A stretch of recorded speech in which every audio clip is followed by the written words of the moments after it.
And your water problem today. Dito po tayo ngayon sa Lian, Batangas, sa Mandala Resort. Mag-set up po tayo dito ng centralized water filtration system. Adi, set up pa lang namin yung karating lang namin eh. Mamaya ipapost ko po yung buo na. Okay, salamat. Hugasan natin yung element. Ito yung ilalagay dun sa FRP tank. Anthracite itong inuhugasan. Mamaya hugasan naman yung carbon. Para pag nag-backwash madali na. Ito po yung backwash nung setup natin sa centralized water filtration. Naglalabas siya nandun. Ito yung kinabit natin.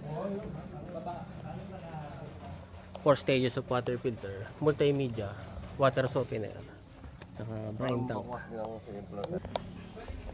Yan, ang puti yan ng tubig oh. Kanina dilaw-dilaw na mabuhangin, ngayon nawala na. Linis na. Dito po tayo sa resort ng Mandala Resort sa Lian, Batangas.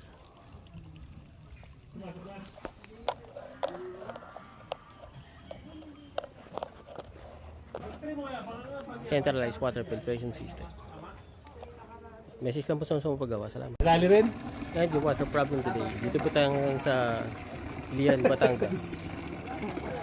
Sa Mandala Resort. 4 stages. Brine tank.